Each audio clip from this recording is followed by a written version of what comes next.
રાશિઓની તુલના જેની અંદર આપણે થોડી વાત કરી દીધી છે. રાશિ એટલે કે કોઈ માપ, જથ્થો કે કોઈ સંખ્યાને સાથે સરખામણી કેવી રીતે કરવી તે માટે રાશિઓની તુલના એ બહુ મહત્ત્વની વાત છે. અહીંયા જુઓ, એક ઉદાહરણ સાદું આપ્યું છે. 20 લખોટીમાંથી રીટાને 12 અને અમિતને 8. તો કોણની પાસે કેટલા ગણી અથવા કેટલામાં ભાગની લખોટી છે તે અહીંયા ગુણોત્તર વડે દર્શાવી શકાય. રીટા પાસે અમિત કરતાં 3/2 ગણી લખોટી છે. પહેલાં રીટા છે તો પહેલાં રીટા મૂકવાનું, રીટાની 12 અને ભાગ્યા અમિતની 8, એનું સાદુરૂપ આપવાનું. તો 12/8, 12/8 છેદ ઉડાડો, અતિ સંક્ષિપ્ત રૂપ આપો, 4 તરી 12, 4 દુ 8, એટલે જવાબ મળશે 3/2. અને એ શબ્દ ઉલટાવીને પૂછે, અમિત પાસે રીટાની લખોટીઓનો ભાગ કેટલો? તો રીટા પાસે અમિત કરતાં 3/2 ગણી લખોટી છે. હવે અમિત પાસે રીટાની લખોટીઓનો ભાગ કેટલો? તો ઉલટાઈ જશે સંખ્યા. ઉપર આવશે અમિતની 8 અને રીટાની 12, છેદ ઉડાડો તો આવશે 4 દુ 8, 3 દુ 4 તરી 12, તો 3/2 આ રીતે ભાગ મળશે. તો એ જ પ્રમાણે તમે અહીંયા આગળ બીજું પણ ઉદાહરણ આપ્યું છે, તમે રીડ કરી લો, જે ગુણોત્તરની અંદર સમજાવ્યું છે. ગુણોત્તર દર્શાવવા માટે જેમનો પણ ઉપયોગ કરવામાં આવે છે. વચ્ચે જે 2 ટપકા છે અને સામાન્ય રીતે ગુણોત્તર એ અતિ સંક્ષિપ્ત સ્વરૂપમાં લખવામાં આવે છે. અતિ સંક્ષિપ્ત સ્વરૂપ એટલે શું? તેના એવા છેદ ઉડાડ્યા પછી એવા 2 અંકો નક્કી કરો કે જેમાં હવે એક સિવાય કોઈ કોમન અવયવ ના હોય, એક જ સામાન્ય અવયવ હોય, 2 અને છેદમાં 1. બરાબર, આનો કોમન અવયવ એક જ છે બંનેમાં. જો 2 એકા 2, 1 એકા 1, આ સિવાયનો કોઈ અવયવ છે નહીં. એટલે કે ગુસા અ તેનો 1 થાય. ચલો, આ રીતે અહીંયા આગળ હિનાની ઊંચાઈ અને આમીની ઊંચાઈનો ગુણોત્તર તમને આપેલો છે. જો નામ જે પહેલું હોય તો પહેલું અંશમાં આવશે, બાકી બીજું હશે તે છેદમાં આવશે. 3 કિલોમીટરનો 300 મીટર સાથેનો ગુણોત્તર. હવે એ પણ વાત કરેલી કે હંમેશા એકમો સંબંધિત હોવા જોઈએ અને એકબીજામાં રૂપાંતર કરી શકાય તેવા હોવા જોઈએ, અને એકમો એક સમાન કરી દેવા પડે. તો અહીંયા આગળ 3 કિલોમીટરના આપણે મીટર કરી દો 3000 મીટર અને છેદમાં 300, અને તમે એનો છેદ ઉડાડો. છેદ ઉડાડ્યા પછી છેદ ઉડાડો, 2 મીંડા કટ, 3 1 3 1 3 દાન 30, તો 10/1 અથવા તો 10/1 એમાં આવશે. સમાન ગુણોત્તર સમજીએ. સમાન ગુણોત્તર એટલે શું? તો કે જે 2 ગુણોત્તરોનું મૂલ્ય સમાન હોય તેને આપણે સમાન ગુણોત્તર કહીએ. અતિ સંક્ષિપ્ત રૂપ સમાન હોવું જોઈએ. બરાબર છે. તો અહીંયા આગળ જોઈએ, 1/2, 1/2 અને 2/3 સમાન છે કે નહીં તે ચેક કરો. ચલો, તો અહીંયા આગળ સમાન છે કે નહીં તે ચેક કરવા માટે તમારે છેદની સંખ્યા સમાન કરવી જોઈએ. છેદની સંખ્યા સમાન કરવી જોઈએ. તો 2 અને 3નો લસા કેટલો આવે? 6. તો 6 લાવવા માટે પહેલી સંખ્યાના છેદને 3 વડે ગુણાકાર કરો તો આવશે જવાબ 3/6. અને બીજી સંખ્યા જે છે, બીજી સંખ્યા 2/3ને છેદમાં 6 લાવવા માટે 2 વડે ગુણાકાર કરો, જવાબ આવશે 4/6. હવે તમે જુઓ, જવાબ બંનેની સરખામણી કરો. એક જવાબ છે 3/6 અને બીજો છે 4/6. તેથી આ સંખ્યા 4/6 એ મોટી થાય છે, આ નાની થાય છે, માટે સમાન ગુણોત્તર નથી એમ કહી શકાય. એક ક્રિકેટ ટીમનું 2 મેચોમાં રમતનું પ્રદર્શન નીચે પ્રમાણે છે. જીત અને હાર આપી છે ગયા વર્ષે, આ વર્ષે. બરાબર, તો કયા વર્ષમાં રેકોર્ડ વધારે સારો હતો એવું તમે કયા આધારે કહી શકો? તો ગુણોત્તર કહેવાનો. બરાબર, ગુણોત્તરના આધારે તમે કહી શકો કે કયો રેકોર્ડ સારો. તો ગયા વર્ષની અંદર જીત કેટલી? તો કે 8 અને હાર કેટલી? તો 2. તો 4/1 કહેવાય ને. આ વર્ષે જીત 4 છે ને 2, તો આનો મતલબ થાય 4/1, આનો મતલબ થાય 2/1. કઈ વેલ્યુ મોટી છે? તો આ કિંમત મોટી છે, માટે પહેલા વર્ષે એટલે ગયા વર્ષે એની રમત સારી હતી, પ્રદર્શન સારું હતું એમ કહી શકાય. વસ્તુઓને પ્રમાણમાં રાખવી અને ઉકેલ મેળવવો. પ્રમાણમાં રાખવીનો મતલબ શું? 2 ગુણોત્તરો જે આપ્યા હોય તે ગુણોત્તરની આપણે ઇક્વલ ટુ કરીને સમાનતા રાખીને પછી આપણે બીજી જે ખૂટતી બાબત હોય તેને આપણે શોધી શકીએ છીએ. એક નકશો 2 સેમી બરાબર 1000 કિલોમીટરના પ્રમાણમાપ સાથે આપેલો છે. જો બે સ્થળો વચ્ચેનું અંતર નકશામાં 2.5 સેમી હોય તો બે સ્થળો વચ્ચેનું વાસ્તવિક અંતર કેટલું? તો સાદી રીતે તમે જો ગુણાકાર કરો, ગણતરી કરો તો એમાં શું આવે? તો 2 સેમી હોય તો 1000, તો 2.5 સેમી હોય તો કેટલા? 2.5 સેમી હોય તો કેટલા? આ ગુણોત્તર લઈ લો, એટલે ગુણાકાર લઈ લો, 1000 ગુણાકારમાં 2.5 છેદમાં 2 ઉડાડ દો. અહીંયા દસકો મૂકી દો, આનો કાઢીને, તો આ કાઢીને દસકો મૂકી દો અને પછી એનો છેદ ઉડાડો તો તમારો જવાબ અહીંયા મળી જશે. કેટલો મળશે? તો કે 1250 કિલોમીટર. હવે એ જ પ્રમાણે તમે ગુણોત્તરના સ્વરૂપમાં જુઓ, તો ગુણોત્તરના સ્વરૂપમાં તમે જુઓ તો અહીંયા આગળ 1000 કિલોમીટર તો કેટલા કિલોમીટર થશે? તે ઉપર 2 સેમી તો નીચે 2.5 સેમી, તો સેમી નીચે સેમી, કિલોમીટર નીચે કિલોમીટર. એક્સને સબ્જેક્ટ કરો ને એક્સને સબ્જેક્ટ કરવાથી તમને એની કિંમત મળી જશે. કેટલાક ગુણોત્તરો જે છે એની અંદર તમે જ્યારે 2 સેમી બરાબર 1000 કિલોમીટર, તો 1 સેમી બરાબર કેટલા? તો આટલા થાય. તો એની સાથે તમે 2.5નો ગુણાકાર કરો. 1 સેમી બરાબર આટલા, તો 2.5 સેમી બરાબર કેટલા? તો 2.5 સેમી વડે ગુણાકાર કરીને 1250 કિલોમીટર તમે મેળવી શકો છો. ડાયરેક્ટ પણ મેળવી શકો છો. ઉદાહરણ નંબર 5, 6 કટોરાની કિંમત 90 છે, તો આવા 10 કટોરાની કિંમત કેટલી થશે? હવે તમે ગુણોત્તરનો ઉપયોગ કરો. કટોરા નીચે કટોરા અને કિંમત નીચે કિંમત. કટોરા 6 છેદમાં 10 કટોરા, ઉપર આના 90 રૂપિયા, તો આના એક્સ કેટલા? એક્સને સબ્જેક્ટ કરી દો, તમારો જવાબ તમને મળી જશે. અથવા તો બીજી રીતે કરવું હોય તો શું કરવાનું તમારે? તો એને પદ મૂકો કે 6 કટોરાની કિંમત 90 રૂપિયા છે, તો 1 કટોરાની પહેલાં શોધી કાઢો. 1 કટોરાની શોધી કાઢો, 90/6. હવે આવા 10 કટોરા આવે તો શું થાય? 90/6 ગુણાકારમાં 10, તો જે આવે તે તમારો જવાબ થશે 150.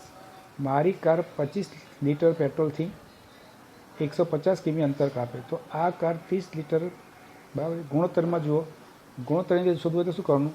લીટર નીચે લીટર, 25 લીટર, તો અહીંયા આગળ બીજું કેટલા લીટર આપ્યું છે આપણને? તો 30 લીટર. તો 25 લીટર અને 30 લીટર, 25 લીટર છેદમાં 30 લીટર અને 150 કિમી, તો એક્સ કેટલા? એક્સને સબ્જેક્ટ કરો, તો એક્સ બરાબર શું થશે? એક્સ બરાબર 150 ગુણાકારમાં 30 છેદમાં 25. ઉડાડો, 25 છંગ 150 અને 6 તારીખ 18, 180 કિલોમીટર અંતર કાપશે ગુણોત્તરની રીતે. અને પદની રીતે પણ તમે પહેલાં 1 લીટર પ્રમાણે એનું મૂલ્ય શોધી કાઢો, કેટલું અંતર કાપશે 1 લીટર પ્રમાણે. 1 લીટર પ્રમાણે જે અંતર કાપશે તેને તમારે 30 કિલોમીટર માટે કેટલું તે ગુણાકાર કરીને શોધી શકો છો, જે તમે ધોરણ 5માં અને 6માં કરી ગયા છો. હવે કેટલીક બાબતો છે કે દરેક માટે, મતલબ પ્રત્યેક માટે જ્યારે આપણે કંઈ શોધવાની કિંમત આવે ત્યારે આપણે પ્રતિ શબ્દનો ઉપયોગ કરીએ છીએ. દાખલા તરીકે કિલોમીટર પ્રતિ કલાક, એનો મતલબ શું? 1 કલાકમાં આટલા કિલોમીટર. બાળકો પ્રતિ શિક્ષક, તો 1 શિક્ષક અને દાખલા તરીકે 60 બાળકો અથવા 50 બાળકો, તો 50 બાળકો પ્રતિ 1 શિક્ષક. દાખલા તરીકે કોઈ વાહનની સ્પીડ જઈ રહી છે, તો 60 કિલોમીટર પ્રતિ કલાક, તો પ્રતિ કલાક એ રીતે તમે બોલી શકો છો. 60 કિમી પ્રતિ કલાક, તો 60 કિમી પ્રતિ કલાક એ રીતે. તો અહીંયા પ્રતિનો મતલબ શું? દર. 1 દરેકનો મતલબ શું થાય? દરેક, તો દર 1. આ બંને શબ્દો સાથે મળે એટલે બને છે દરેક. તો દરેક એટલે દર આપણે શોધી રહ્યા છીએ. એને પછી મેં આ પણ વાત કરેલી તમને. હવે ટકાવારી પણ રાશિઓની સરખામણી કરવા માટે બહુ અગત્યની એક બાબત છે. તો રાશિઓની સરખામણી કરવાની બીજી રીત એટલે ટકાવારી. જો અહીંયા આગળ અનિતાનો રિપોર્ટ જે છે તો 320 માર્ક 400માંથી મળ્યા છે એમ સમજો, અને 300 મળ્યા છે 360માંથી. તો બંનેના ટકા શોધ્યા છે, તો આના 80% થાય છે, આના 83.3% થાય છે. તો ટકા શોધો એટલે એક્ઝેક્ટલી શું? તો ટકા શોધો એટલે તમને સમજાવી દીધું છે કે જો 100 હોય તો એમાંથી કેટલા, 100માંથી કેટલા. જો 100માંથી 35 લખ્યા હોય તો 35% થાય. જો 100માંથી અહીંયા 85 લખેલા હોય તો અહીંયા 85% થાય. 100માંથી કેટલા, તો ટકા એટલે 100ના આધાર પર મળતું મૂલ્ય. ટકા એ એવો અપૂર્ણાંકનો અંશ છે કે જેનો છેદ કેટલો હોય? 100. અંશ એવો છે, જો 100 છેદ થતો હોય તો એનો જે પણ અંશ છે એ અંશ એના ટકાથી જાય છે. 71%. ટકા લખો ત્યારે છેદમાં 100 લખવાના નહીં. બરાબર સમજો. 71% છેદમાં 100 એવું નહીં લખવાનું. તો 100માંથી 71 મળે તો તમે શું લખો? તો 100માંથી તમને સમજો કે 25 માર્કનું પેપર છે, તો એમાંથી તમને 10 માર્ક ટકે તો આવું લખો ને તમે, તો 25માંથી 10 મળે એમ. તે પ્રમાણે 100નું વિચારવાનું. 100ના આધાર પર મળતા મૂલ્યને શું કહેવામાં આવે છે? ટકા કહેવામાં આવે છે. નક્કી કરી દીધું. હવે ટકાવારીનો અર્થ, તો ટકા શબ્દ લેટિન શબ્દ પર સેન્ટમ પરથી પર્સેન્ટેજ આવા શબ્દો નક્કી થયેલા છે. પર સેન્ટમ એટલે પર એટલે પ્રતિ, સેન્ટમ એટલે 100, પર સેન્ટમ એમ કહીને તે શબ્દનો પ્રતિ 100 ઉપરથી તેનો સંકેત ટકાની અંદર નક્કી થયેલો છે. પર સેન્ટમ એટલે આપણે એ બોલીએ છીએ પર્સન્ટેજ. તો કેટલા પર્સન્ટેજ આવ્યા? અને પર્સન્ટાઇલ અલગ શબ્દ છે, પણ પર્સન્ટેજને રિલેટેડ કરેલો છે. 1%નો મતલબ શું થાય? તો 1% કાઢી નાખો, છેદમાં 100 લખવાનો. ઊંધું આને ટકામાં લખવું હોય તો 1%, એકબીજાનું સમજી લો સામે. અને 1/100 એટલે 0.01. તો દશાંશ અપૂર્ણાંક હોય તેની પણ આપણે ટકાવારીમાં રૂપાંતર કરી શકીએ છીએ. અહીંયા જો કોષ્ટકની અંદર આપી છે રંગ ટાઇલ્સની સંખ્યા દર પ્રતિ 100 કેટલા થાય, તો પ્રતિ 100 તમને આપે છે. સમજો કે પીળો છે રંગ, તો પીળો છે એમાં 14, તો 100માંથી 14 એટલે 14%. એ રીતે 26 100માંથી છે તો 26%. એ રીતે બાકીનું તમે જોઈ શકો છો. અહીંયા પણ પ્રયત્ન તમે કરો કે 100 બાળકો આપેલા છે, એક્ઝેક્ટ 100 આપ્યા છે, એટલે 100માંથી 22 થશે. 100માંથી 22 જણા તો એના થાય 22%.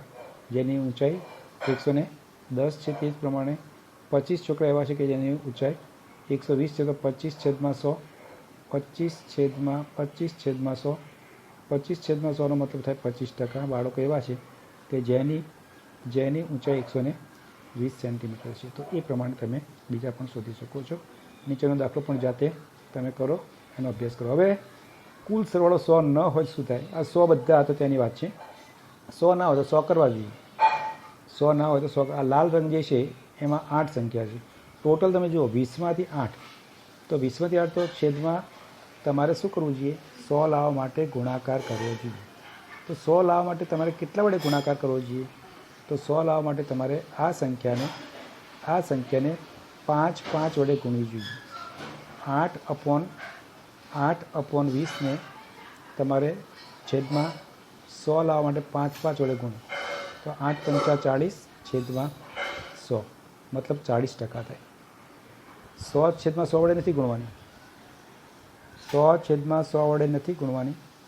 તમારે 100 લાવવા માટે કેટલા વડે ગુણવાની છે તે જોવાનું છે. આ ગુણાકાર કરશો તો તમારું રોંગ આવશે. તો તમારે શું કરવાનું? અહીંયા સહેલું કરવા માટે શું કરવાનું છે? તો સહેલું કરવા માટે તમારે છેદની અંદર 100 અને અંશમાં 100 વડે ગુણા કરતાં તમે બહુ સરળતાથી લેવું હોય તો 20ને છેદમાં 20 છે, તો 100 લાવવા માટે કેટલા વડે ગુણાકાર કરવો પડે? 5 વડે છેદને અને 5 વડે અંશને, તો 12×5 = 60, છેદમાં 20×5 = 100, તો 60% તમને સરળતાથી મળશે. આમાં બી મળે તો આમાં તમારે કરવા તો શું કરવાનું? 8 તો 800 થશે, નીચે 2000 થશે. હવે આ કરવા જશો આ પ્રમાણે તો તમે કટ કરો. બરાબર? આ 200 છે તો નીચે 100 લાવવા માટે પ્રયત્ન કરો. 100 દુ 200, તો અને 2 વડે ભાગો તો 40, અને એ પછી 40% આવશે. પણ એ ક્રિયા થોડી લાંબી પડે, એના કરતાં તમે છેદમાં સીધા જ 100 આવે તે માટે કયા અવયવ વડે ગુણશો તે તમારે જોઈ લેવાનું. અનવરે લાલ મણકાની સંખ્યાના ટકા આ રીતે શોધ્યા, 40%. આ રીતે શોધ્યા. તો તમને આ બંને રીત પૈકીની જો રીત કઈ સરળ છે તે સમજી શકો છો. અહીંયા આગળ 20×100. તો અહીંયા આગળ બે રીતે કહી શકાય. 20માંથી 8 તો 100 કેટલા? તો 100 કેટલા કરવા માટે શું કરવાનું? કંઈક ભાગાકાર કરો. તો અહીંયા આગળ 20 પંચા 100, 8 પંચા 40%. તો આ બે રીતોનો ઉપયોગ થાય છે. તમે બંને રીતેથી કરી શકો, પણ 100 ને 100 છેદમાં અંશમાં ગુણવાથી થોડું તમને વધારે કિંમત મોટી થઈ જાય છે, પણ કિંમત બદલાતી નથી. છેદમાં 100 રાખવા એક જરૂરી બાબત છે. તો ઉડતા એટલા તમારે ઉડાડી દેવાના રહે. 100 રાખીને બાકીના ઉડાડી દેવાના રહે. એ પ્રમાણે તમે કરી શકો. એ જ પ્રમાણે પ્રયત્ન કરો. જાતે જ તમે જુદા જુદા રંગની 10 કુકરીનો સંગ્રહ આપેલો છે, તો એ પ્રમાણે તમે ગ્રીન છે, બ્લુ છે અને રેડ છે એ લખી કાઢો, અને પછી કુલ કેટલી છે તે અને અપૂર્ણાંક થયા પછી તેને જાતે પ્રયત્ન કરો. અહીંયા આગળ વિચારો, ચર્ચા કરો અને લખો. હવામાં 1 ગ્રામ હવાની અંદર નાઇટ્રોજન 0.78%, ઓક્સિજન 0.21% ગ્રામ અને અન્ય વાયુઓ 0.01 ગ્રામ છે. એને મતલબ ટકામાં કરવું હોય તો શું કરવાનું? તો પોઈન્ટ આવે ત્યારે કઈ છેદમાં 100 આવવા જોઈએ. તો 0.78નો મતલબ 0.78નો મતલબ પહેલાં સારી સંખ્યામાં કરવો. તો 78 છેદમાં 100, અને છેદમાં 100 આવી ગયા એટલે આપણું કામ પતી ગયું. ડાયરેક્ટ કહી શકાય 78%. એ રીતે ઓક્સિજન માટે અને અન્ય વાયુઓ માટે પણ કહી શકાય. એક શર્ટમાં આટલું કોટન છે, ગુણોત્તર સ્વરૂપે આપી છે. ગુણોત્તર સ્વરૂપે આપી એને 100 વડે ગુણ નાખવાનો. 3/5 ગુણાકારમાં 100 કરી નાખો, ગુણાકાર 20 પંચા 100, 20 તારી 60% કોટન. એ પ્રમાણે પોલિએસ્ટર કેટલું હશે તે કહી શકાય. તો આ બધી બાબતો તમે અલગ અલગ 100 છેદમાં હોય તો, 100 છેદમાં ન હોય તો બે રીતે તમે ટકા કઈ રીતે. અપૂર્ણાંકને ટકામાં ફેરવવા 1/3 ટકામાં ફેરવો. તો 1/3 ટકામાં ફેરવવા માટે શું કરવાનું? તો 1/3 ટકામાં ફેરવવા માટે અપૂર્ણાંકને 100 વડે ગુણવાથી તે ટકામાં રૂપાંતરિત થઈ જાય છે. તો અહીંયા જો 1/3 ગુણાકારમાં 100 કરશો તો ઉડાડતો જેટલા ઉડે એટલા. ભાગ ચાલતા નથી તો તમે 100 ભાગ્યા 3 કરો. 3 તરી 9, 1 વધ્યા. 3 તરી 9, 1 વધ્યા. એટલે તમે શું બોલી શકો? 33.1% ડાયરેક્ટ 33.1% એવું તમે કહી શકો. અહીંયા 100 વડે ગુણાકાર અંશ અને છેદમાં કરીને પણ કરી શકો. પણ મિનિંગ એવો છે અહીંયા આગળ કે તમારે આપેલી સંખ્યાને, આપેલા અપૂર્ણાંકને 100 વડે ગુણવાથી તે ટકામાં રૂપાંતરિત થઈ જાય છે. 100 વડે ગુણાકાર કરવાનો. તો 1/3 જે છે એ 1/3 જ ક્યારે રહે? 100 વડે ગુણાકાર કરો અને 100 વડે ભાગાકાર કરો. હવે આ 100 વડે ભાગાકાર કરો તેની અંદર આ ટકાનો મતલબ શું? છેદમાં 100. તો બાકી શું રહ્યું? આ બાકી રહ્યું 1/3 ગુણાકારમાં 100. ફરીથી સમજણ ના પડે ફરીથી બોલું. અહીંયા આગળ 100 છેદમાં 100 એનો મિનિંગ બરાબર સમજો. હું લખું છું 1/3 ગુણાકારમાં 100 ઉપર અલગ કરી દીધા અને છેદમાં મેં 100 અલગ કર્યા. આનો મતલબ શું થયું? છેદમાં 100 આવે તો આ સંખ્યાને હું ટકામાં લખી શકું. તો 1/3 ગુણાકારમાં 100. તો આ સ્ટેપ પછી શું આવવાનું સ્ટેપ? તો આ સ્ટેપ આવે. તો છેદમાં 100 હોય તો 100 છેદમાંથી હું કાઢી નાખું તો 1% તેને લાગી જાય.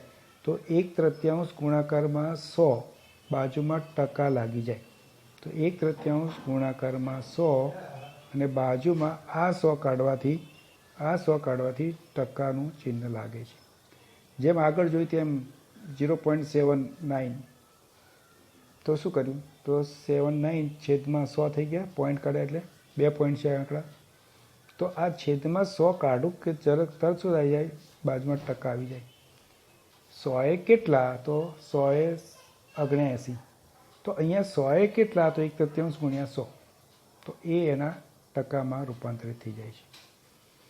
કદાચ ખ્યાલ આવી ગયો જશે. એક વર્ગમાં 25 બાળકો છે, તેમાં 15 છોકરીઓ. તો તે વર્ગમાં કેટલા ટકા છોકરીઓ છે? તો 25માંથી કેટલી? 25માંથી કેટલી? તો 15. તો 100 કેટલી? એ સ્ટેપ મૂકો એટલે તમને ઉડાડ દો. 15 ચોક 60%. બે રીતે કરી શકાય, સ્ટેપ મૂકીને બી કરી શકાય, ગુણોત્તરની રીતે પણ કરી શકાય. 5/4 ટકામાં ફેરવો. અપૂર્ણાંકને ટકામાં ફેરવવો મતલબ 100 વડે સીધા જ ગુણાકાર કરવો. હવે 100/100 એ મૂકવાની જરૂર રહેતી નથી.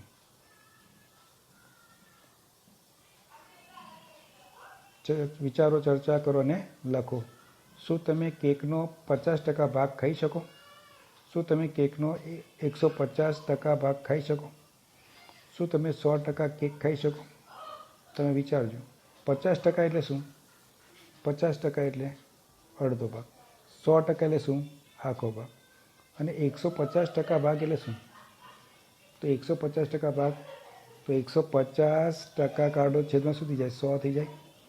તો ઉડાડો શું થઈ જાય?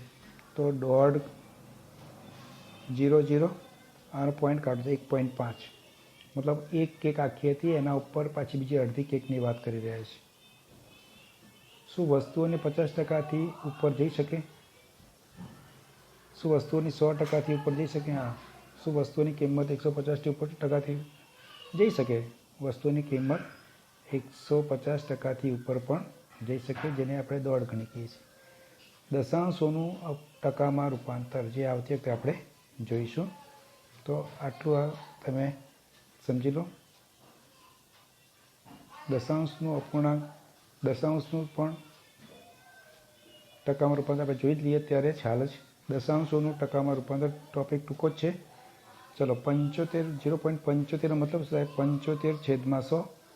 તો એને 100 કરો તો 100 વડે કરશો એટલે શું થશે? તો 100 ઉડી જશે ડાયરેક્ટ 75%. અથવા તો આપણે ડાયરેક્ટ લખીએ 75/100. તો તમે આ જેવા 100 કાઢશો એટલે શું થશે? 75% ડાયરેક્ટ થઈ જશે. તો આ રીતે પણ તમે લખી શકો, ડાયરેક્ટ પણ લખી શકો છો, બંને રીતે લખી શકો છો. ફરીથી જુઓ, 0.2 તો 2/10 ગુણ્યા 100. બરાબર છે. અપૂર્ણાંક હોય તો તેને 100 વડે ગુણતો અને ટકા થાય. તો એ પ્રમાણે કર્યા એટલે શું થઈ જાય? 10 10 100 અને 10 દુ 20, 20% થઈ જશે. તો બે રીતે કરી શકો. ફરીથી જોઈ લો, હું સમજાવું. બંને રીતે શોર્ટકટમાં જો કરવું હોય તો 75% છે તો પહેલાં પોઈન્ટ કાઢો એટલે દશાંશ સ્થળ પછી બે આંકડા છે એટલે સીધા છેદમાં 100. હવે આ સીધો જ ભાગ જો બનતો હોય 100માંથી 75, એનો મતલબ શું? 75%. આ પહેલી રીતે કહી શકાય. બીજી રીતે કહું હોય તો શું કરવાનું? તો આને અપૂર્ણાંક કર્યા પછી 100 વડે ગુણાકાર કરો. આ 100 વડે ગુણાકાર કરશો એટલે ઓટોમેટિક ટકા થઈ જશે. તો બાજુમાં ટકાનું નિશાન મૂકી દો. 100 ઉડી ગયા. આ એની શોર્ટકટ છે. આ એને 100 વડે ગુણાકાર કરીને અપૂર્ણાંકને 100 વડે ગુણવાથી ટકા બને. આ સિદ્ધાંત લગાવ્યો છે. નીચેનાને ટકામાં ફેરવો. અપૂર્ણાંક છે તો શું કરવાનું? 100 વડે ગુણવાના. 100 વડે ગુણો એટલે ટકામાં રૂપાંતરિત થઈ જાય. તમે જાતે પ્રયત્ન કરજો. આની અંદર આ જે છે 1/1, 2/2, 2/2 એટલે શું? ગુણ્યા 100. તો શું થઈ ગયું? તો અહીંયા 2 ઉડી જાય, 100% થઈ જશે. 100%. જવાબ આવશે 100%. એ રીતે તમે આ જાતે પ્રયત્ન કરજો. હવે ટકાનું અપૂર્ણાંકમાં અને દશાંશમાં રૂપાંતર એટલે કે ટકા આપેલા છે અને એને અપૂર્ણાંકમાં ફેરવાના, દશાંશ અપૂર્ણાંકમાં ફેરવવાના. એ આનાથી એકદમ ઉલટી ક્રિયા છે, જે આપણે નેક્સ્ટ ટાઈમ જોઈશું. તમે અહીંયા જે કંઈ ઉદાહરણના દાખલા આપે છે એ બધા જ ઉદાહરણના દાખલા હોમવર્કમાં કરી લેવાના છે.